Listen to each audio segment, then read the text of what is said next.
বাবা গাড়ি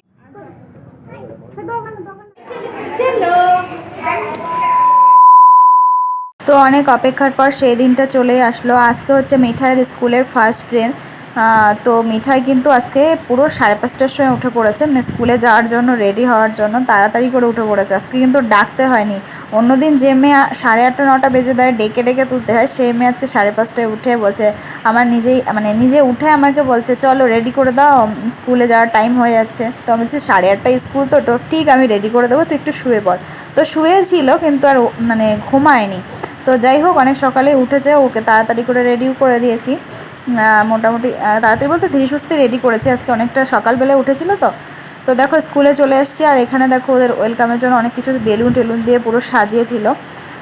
আর এখানে একটু হচ্ছে ফটো টটো তুলছিল আর কি। তো এখন ওদের হচ্ছে ক্লাসরুমে নিয়ে যাওয়া হবে। তো এখন ওদের সিভিল ড্রেসেই নিয়ে যাওয়া হচ্ছে, যেহেতু কোনো ড্রেস বা কিছু এখনও তেমন বলেনি বা বই টইয়ের কথা, জাস্ট কয়েকদিন হচ্ছে এরকম সিভিল ড্রেসেই চলবে, তারপর হয়তো ড্রেসের কথা বলবে, তখন কেনা টেনা হবে।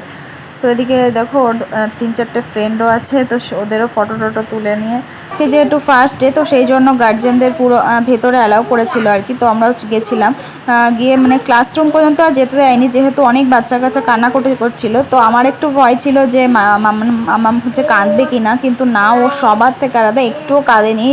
আজকে মানে ফার্স্ট ডে তো 2 দিন হচ্ছে স্কুলে যাচ্ছে, 2 দিনের একদিনও কিন্তু কান্নাকাটি করেনি। তাছাড়া সব বাচ্চা কিন্তু কান্নাকাটি করেছে। যাই হোক আমি একটু ভয়ে ছিলাম, কেন যেহেতু না ও আমায় ছেড়ে সেরকমভাবে বাইরে কোথাও থাকিনি, তো ওইটাই একটু ভয় ছিল। তো দেখো ক্লাসরুমে যাচ্ছে একজন মায়ের কোলে কোলে, ওটাও কিন্তু কাজ ছিল। যাই হোক হ্যাঁ, মানে ওদিকে স্কুল শেষ 10:30 পর্যন্ত ছিল, তো ওখান থেকে একটু খেলা টেলা করিয়ে দেখো দোলনা স্লিপিং সব আছে, এগুলো একটু খেলে টেলে নিয়ে বাড়ির দিকে চলে এসেছি। তো চলো আজকের ব্লগটা এটুকুই, হচ্ছে একটা নেক্সট ব্লগে, ততক্ষণ জন্য ভালো থেকো, সুস্থ থেকো। আজকের মতো এখানেই টাটা।